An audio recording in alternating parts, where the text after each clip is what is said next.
Assalamualaikum warahmatullahi wabarakatuh. Baru-baru ini tersebar sebuah video yang memperlihatkan aksi heroik para santri. Tampak 4 santri bersarung menggagalkan pencurian motor di minimarket. Hal tersebut diketahui dari video unggahan Instagram @memomedsos yang diunggah pada Rabu, tanggal 26 Januari tahun 2022 kemarin. Sontak video ini pun menyebar di media sosial. Tak sedikit yang kagum dengan aksi para santri ini. Beginilah aksi heroik keempat santri bersarung dalam mengagalkan pencurian motor yang kemudian viral di media sosial. Gagalkan pencurian motor. Aksi heroik 4 santri tersebut tampak terekam CCTV minimarket. Aksi pencurian ini terjadi di Jalan Raya Pasar Nongko Jajar Mesagi Wonosari Tutur, Pasuruan, Jawa Timur, pada Selasa, tanggal 25 Januari tahun 2022. Terlihat pencuri motor tengah melakukan aksinya. Ia tampak mengenakan baju berwarna hitam. 4 santri bersarung pun menghentikan pencuri tersebut. Lompat di motor pelaku. 4 santri melancarkan aksinya untuk mengagalkan pencurian motor. Awalnya 2 orang santri yang mencoba menggagalkan pencurian. Keduanya terlihat memukuli dan menghentikan motor. Selanjutnya 1 orang santri berlari hingga melompat ke arah motor. 4 santri itu pun mengejar dan menghentikan motor. Berkat aksi heroik mereka, pelaku melarikan diri dengan meninggalkan motor.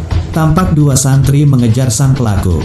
Pelaku dikabarkan lolos. Dalam unggahan di akun Instagram @andreli_48, pelaku pencurian motor tersebut berhasil kabur.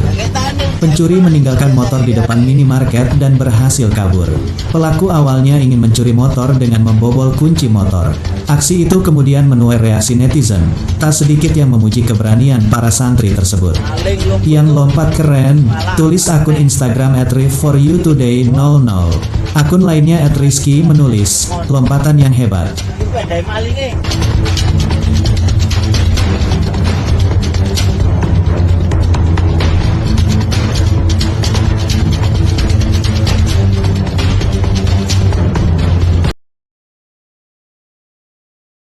Datang ke sini itu mau cerita kebanggaan saya sebagai orang pesantren, produk pesantren kalau kata Gus Barak tadi. Di kampus itu saya berkali-kali ketemu dokter, profesor, dan mereka umumnya itu orang-orang yang galau, yang gelisah. Dan lucunya itu mereka memposisikan saya sebagai penasihat. Karena apa? Memang ilmu pesantren itu unik. Ilmu yang bisa menjawab problem apa saja. Mereka misalnya tanya begini, Pak Bahak, saya ini orang kampung, yang bapak saya itu utun, katanya. Utun itu lugu, bisa menjadikan saya doktor, saya jadi dekan, saya jadi rektor. Tapi setelah di kota, dengan sekian ilmu yang saya pelajari dari Eropa, dari Amerika, sekedar anak saya tidak narkoba itu sudah susah, kok ranking nggak dengar anak saya ditangkap BNN itu sudah seneng saya. Artinya apa? Dia sadar ternyata kearifan lokal yang dididik para kiai menjadikan anak-anaknya jadi profesor, jadi dokter. Tapi dengan ilmu kedoktorannya, orang menjadikan anaknya ranking itu susahnya bukan main. Karena nggak ada kearifan. Ilmu yang mereka anggap adalah dianggap ya, tentu tidak hakikat, eksak. Eksak saja sebetulnya tidak juga subjektivitas mereka. Misalnya begini, ini contoh sekian. Pernah saya lomba cepet-cepetan matematika. Kalau saya kan pernah dimintai konsultan sebagai badan Basnas Nasional. Mereka kalau ngitung ya zakat tijarah itu 2,5%. Mungkin zakat ziroah berapa? 10% atau 20%. Kangkang yang di sini tak pikir itu mesti bingung karena gaya porogabit itu mesti raiso. Dan mereka tak tantang, coba jenengan bikin porogabit, saya pakai matematika pesantren. Itu cepet saya. Karena matematika kita adalah matematika ummi. Ummi itu orang Arab, ummiyin. Nggak usah diterjemah apa, sudah ummiyin saja. Ummiyin itu keibu-ibuan lugu. Jadi kalau nggak bisa itu ya terlalu. Misalnya 2,5%, kalau kita bilang kan rubu'ul usyur, ya sudah 1000 itu diusurkan dulu menjadi 10. Setelah 10 itu kan misalnya ya 1000 berarti usurnya 100, ya kan? Setelah 100 cari rubu'nya berapa? 25. Berarti setiap 1 juta 2,5% adalah 25. Mereka masih garap porogabit, saya sudah cepat. 1000 usurnya 100, rubu'nya 25, namanya rubu'ul usyur. Begitu juga misalnya kita punya aset 100, nisful usur, usurnya 10, nisfunya berarti Itu rasa porogapet cepet ketimbang sampean porogapet 2,5% kan suwi. Terus dia tanya, Pak matematikanya kok cepet? Dapat ilmu dari mana? Pernah kuliah di mana? Ya saya ngaji di Sarang sama Mbah Mun, terus saya ngaji beberapa ilmu. Nah, kelirunya rata-rata santri itu faro itu ya ora seneng. Nah, bulat. Nah ini cerita saja. Jadi kita bisa membuktikan ke khalayak ramai kalau kita tidak kalah. Khawarizm Al-Jabar terkenal di barat, Avicenna atau Ibnu Sina itu ya dengan ilmu-ilmu umum. Dan mereka fasih sekali menerangkan ilmu medis, ilmu apa. Fasih sekali. Sehingga ketika sekarang teknologi katanya adanya di barat, di Eropa, sebenarnya mereka itu kagum sama Islam. Karena mereka ngakui bahwa di antara ilmu itu dari Islam, zaman Khawarizm, zaman Al-Jabar, zaman Avicenna, zaman Ibnu Rus dan sebagainya. Saya beri sekian contoh dan ini saya bilang tanyakan ke orang kafir yang paling inat, paling lacip di dunia. Tanyakan ayat ini, pasti artinya seperti ini. Yaitu ketika ada fenomena likuifaksi, tentu kalau di Jogja kan ada grup ilmiah. Mereka tanya saya, Pak Bah, apa ada teori manusia itu ditenggelamkan di bumi? Yang teori, bukan kasus, bukan peristiwa sejarah. Kalau peristiwa sejarah kan ada korun. Saya ditanya gitu terus saya jawab, aamin tumman fis sama ayakhsifa bikumul ardo fa idza hiya tamur. Apa kamu merasa aman di dunia sementara pengendali langit, man fis sama itu pengendali langit. Ya siapa saja, bisa malaikat atau bisa Allah, man sing kudratu fis sama, itu ahli tafsir beda pendapat. Yang enggak beda yang enggak pernah nafsiri gitu. Jadi yang enggak beda karena enggak pernah nafsiri.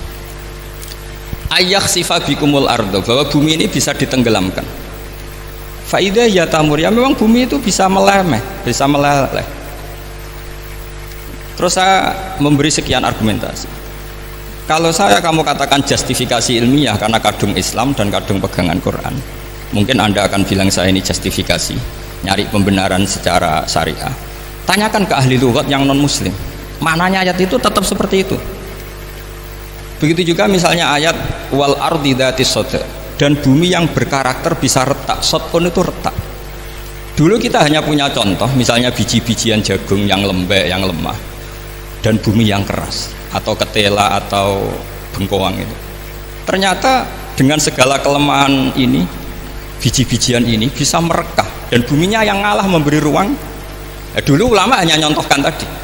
Misalnya kalkhinto apa saja yang bisa bumi mengalah dengan proses tumbuhnya tanaman. Tapi itu kan qaulul mufassir. Kenangan saya ngaji ya, makanya saya bangga sekali sebagai murid beliau. Saya memberi gelar beliau al-faqih al-mufassir. Faqih betul karena beliau putra Mbah Zubair yang ma'ruf bil fiqhi, dan al-mufassir beliau itu murid Said Alawi yang ngarang takriran Faidul Khabir itu dengan Habib Muhsin Al-Musawa itu. Ini penting, sanad kita ini penting, dan kita insya Allah sebagai murid tidak akan merusak sanad itu. Dan yang merusak sanad itu gurunya alim, baik guru alim terus kita bodoh, itu merusak sanad itu. Saya masih ingat didhawuhi Mbah Mun, wong jagoan merusak sanad. Ibnu Hajar Al-Asqalani ngalim-ngalimi wong, di murid Zakaria Al-Ansori, beliau di murid Ibnu Hajar terus di murid Fathul Mu'in. Jadi kiai nak di murid ngalim itu yo isin. Nah kita berlomba-lomba supaya gak ngisin-ngisinin kiai. Ya ini kan kompetisi. Kalau gak kasih alim ya ngaku alim saja lah supaya ya nggak apa-apa. Artinya ya cukup lah kalau di daerah masing-masing kan. Saya pernah sama satu temen itu, Gus kula wis ngalim kok iso. Kula niku tiyang Sragen. Urip kula teng kaki Joko Samudra. Jadi kok kula ngeten iki pun alim. Ketika dia nakal dan pengurus nyurati orang tuanya memberitahu kalau anaknya nakal, dia tenang saja. Tak tanya, kenapa kamu tenang? Bapakku buta huruf. Jadi pengurus nyurati itu ya tenang saja dia, karena dia tahu orang tuanya itu buta huruf. Kok nikmat urip kok kowe iki saya najar. Ya tapi insya Allah barokatuh Syekhina semua itu tetap berkah. Karena itu awal hidayat di daerah masing-masing. Itu tidak perlu alim, sudah hebat itu. Karena ya nggak perlu lah, kalau alim betul malah nggak sempat dakwah. Begini, ini penting saya utarakan, karena sanad keguruan itu pernah saya cek ya. Ini cerita ini tahadus bin nikmat. Guyonannya ulama meskipun guyonan itu ternyata musalsal. Dulu ya itu mungkin semuanya dengar sering cerita ada seorang desa gitu yang kambingnya habis mati, kebetulan kambingnya itu jenggotan kata beliau. Itu ada khotib yang jenggotan tuh nangis. Sempat khotibnya itu GR kalau dia itu ya ta'assar bimau idoti. Ya ta'assar sampai apa? Nangis sih. Ternyata enggak. Dia ingat khotib itu ingat kambingnya yang mati. Itu cerita Yai dulu dan diulang-ulang. Ternyata saya baca, kalau sama nggak percaya baca di Al-Fawaid Asyatiriyah atau Al-Fawaid Al-Haramiyah, itu karangannya Habib Salim Asyatiri. Beliau dekat sekali dengan Gus Najib, pernah nginep di beliau. Itu di karangan beliau sampai cek nanti di qauluhu ta'ala lau adzibannahu adzaban syadidan aw la asfahannahu aw la ya'tiyanni bisultanim. Itu kata beliau begini, adzaban syadidan itu orang dihidupkan atau didomisilikan di daerah yang nggak sejenis, itu tersiksa sekali. Terus di situ beliau cerita, dulu itu ada orang alim alamah hamilul Quran itu di penjara karena ketemu orang sejenis, santri-santri yang kebetulan itu ada kios politik itu atau gerakan politik. Itu di penjara itu asik saja. Bahkan banyak alumni penjara itu udah hafal Quran. Yang sebelum hafal ada yang bebas, nggak mau bebas karena ingin meneruskan hafalan dengan saking keramatnya tadi orang alim yang hafal Quran. Suatu nanti kalau nggak percaya nanti dicek, kitab itu sekarang gampang didapatkan. Al-Fawaid apa? Asyatiriyah atau Al-Fawaid Al-Haramiyah itu namanya itu. Itu ternyata terus penguasa ini ngerti, ini di penjara kok happy-happy saja malah mulang Quran. Di penjara mbek wong bedui sing ora roh wong alim ya ora roh kitab. Ternyata si bedui tadi pertama melihat syekh yang jenggotan tadi, ingatnya sama kambing tadi. Langsung dong, ya Allah saya ingin bebas. Artinya betapa tersiksanya orang dikumpulkan orang yang tidak sejen. Dan guyonan itu ada di Al-Fawaid Asyatiriyah. Betapa ini al-arwah junudun mujannad. Mbah Mun muridnya Sayyid Alawi pernah cerita itu, meskipun dengan analogi kias yang beda. Sayyid Habib Salim Asyatiri itu malah cerita itu ditadwin, dimudawankan, yaitu ditulis di kitab. Itu kan luar biasa. Dan saya punya kitab itu. Kemudian yang sama lagi adalah Yai sering berkeyakinan annal ardo kurawiyah. Meskipun sampean mungkin lihat di video-video nak bumi itu flat, itu orang nggak mau mikir mungkin ya. Annal ardo kurawiyah. Saya percaya beliau karena beliau orang alim dan saya percaya teori falak. Kemudian saya cek di tafsirnya Imam Habib Satiri tadi di ayat watarol jibala tahsabuha jamidatan wa hiya tamurru marras sahab, kata beliau annal ardo kurawiyah wa anna hadhil ardo tamurru kal jibal atau tamurru mamarul jibal marul jibal. Ketika dia ditanya apa alasannya, watarol jibala tahsabuha, kan ada kata tahsabuha. Tahsabu itu hasibah yahsabu husbanan, kalau sebagian lughat hasibah yahsibu husbanan. Nah itu sekarang, kata beliau itu sekarang. Kenapa itu sekarang? Idlah husbana hunaka, kan ada mufassir yang mengatakan tamur rumah sahab itu nunggu di akhirat. Watarol jibala tahsabuha jamidata wahya tamur rumah sahab itu nunggu nanti di akhirat. Tapi kata Habib Salim Asyatiri tidak, di dunia. Idlah husbana hunalika itu akhirat maksudnya. Di akhirat husban itu kan nyongko ngiro. Di akhirat semuanya itu ilmul yakin, ainul yakin. Jadi kalau tahsabuha pasti di dunia, karena adanya husban dugaan hanya ada di dunia. Lagi-lagi muwafaqah bainahu wa baina Habib Salim Asyatiri, dan di situ detail sekali cara beliau nulis tafsir, pengalaman ngaji sama Sayyid Alawi, tanggalnya.